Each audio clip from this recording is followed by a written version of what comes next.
সম্মানিত দর্শক, আমাদের আজকে যেই ঘটনাটা পাঠিয়েছেন তার নাম হচ্ছে সাইমা, পাবনা থেকে।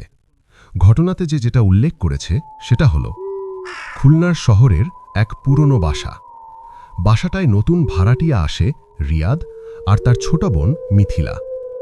বাসাটা দেখতে সুন্দর, কিন্তু একটা জিনিস অদ্ভুত।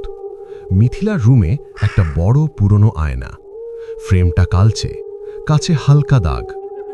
প্রথম রাতেই মিথিলা আয়নায় তাকিয়ে দেখে তার পেছনে যেন কেউ দাঁড়িয়ে আছে। সে ঘুরে তাকায়, কেউ নেই। সে ভাবে হয়তো ভুল দেখেছে। পরের রাত সে চুল আঁচড়াচ্ছে, আয়নায় দেখে তার পেছনে সাদা জামা পরা একটা মেয়ে দাঁড়িয়ে, চুল মুখ ঢেকে রেখেছে। মিথিলা ধীরে ধীরে ঘুরে তাকালো, ঘর খালি। আবার আয়নায় তাকাতেই মেয়েটা একটু কাছে। হঠাৎ আয়নার ভেতরের মেয়েটা ফিসফিস করে বলল, তুমি আমার ঘরে কেন? মিথিলা চিৎকার দিল। রিয়াদ দৌড়ে এলো, কিন্তু আয়নায় কিছুই নেই। তারা পরদিন বাড়িওয়ালার কাছে জানতে চাইল। বাড়িওয়ালা চুপ হয়ে গেল, ধীরে ধীরে বলল, এই রুমে আগে এক মেয়ে থাকত। সে আয়নার সামনে দাঁড়িয়ে নিজেই, বাকিটা বলেনি।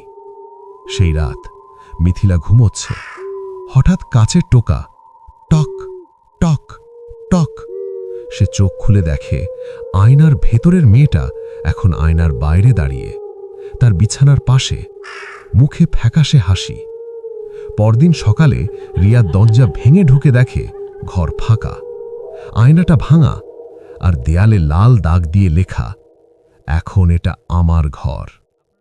আপনারা যদি এরকম গল্প শুনতে চান তাহলে আমাদের চ্যানেলটিকে সাবস্ক্রাইব করুন, এবং আপনাদের কোনো ঘটনা আমাদের সাথে শেয়ার করতে চাইলে আমাদের ফেসবুক পেজ FANG59 ভূট FM অথবা আমাদের মেল করে জানাতে পারেন।